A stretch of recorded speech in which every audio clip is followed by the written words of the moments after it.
the sesquicentennial of the Civil War, in which you talked about the importance of us. So you would put the Civil War and the civil rights movement together as something that people ought to know about? And yes. How would you tie those two events together? Well, they were both fought with whites and blacks. Now, the civil rights movement, it was saying that the white people were against the black people, and in the Civil War, the people, they all wanted to be together, but the white people, they couldn't stand that, so they fought to try to kill as many black people or free men as they could. And of course, all of that violence and everything simply led to freedom for the Africans in the 13th, 14th, and 15th Amendment, and the establishment of the NAACP. Yes. How do you think Dr. King felt about the National Association for the Advancement of Colored People? I think Dr. King would be very proud of the National Association for the Advancement of Colored People, because they were stating everything that Martin Luther King dreamed of, everything that he hoped of, everything that he had a dream about. All the things that were in his dream were just scooped up and placed into the hands of the NAACP. And so in a real sense, the NAACP is carrying on the tradition of Dr. Martin Luther King, and the tradition of not only Africans, but the tradition of blacks and whites working together. That was, I understand that was one of the strange things about this NAACP organization. Why don't you say something about the interracial relationships that this organization is for? Well, the NAACP started out with 32 people, and you may not know this, but some of those people were actually white men. There was one man named Henry who was born in 1836. He basically stated that he was one of the CEOs of the NAACP, and yes, he was white, because he thought that slavery and that wasn't really fair to anybody, because I'm sure that no white person would want to be slaves and be owned by a black person, because they would feel as if they didn't have to do that.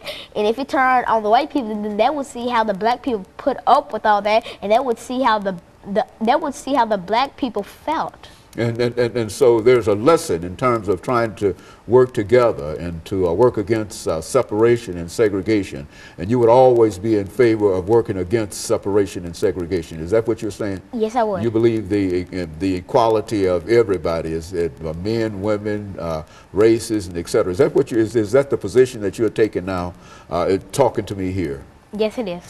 Speak to that then. I mean, do you think that that's a godly kind of position, or that that's what God would have us to do? I think God is very proud of what all those people stood up for, like for Coretta Scott King, Rosa Parks, Sojourner Truth, Harriet Tubman, MLK, Malcolm X.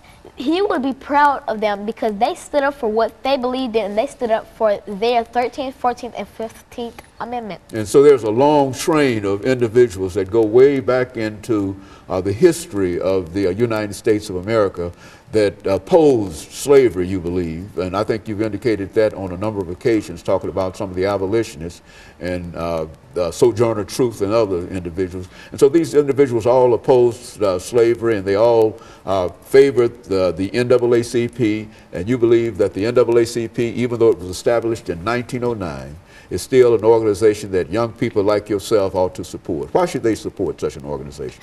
Because the NAACP wanted to give black people what they deserve, and they wanted to give them the rights that every black person dreamed of.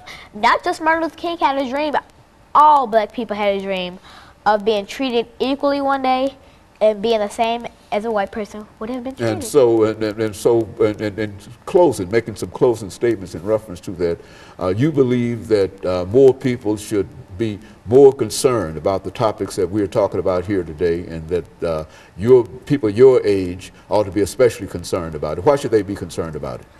Because it's a part of their heritage.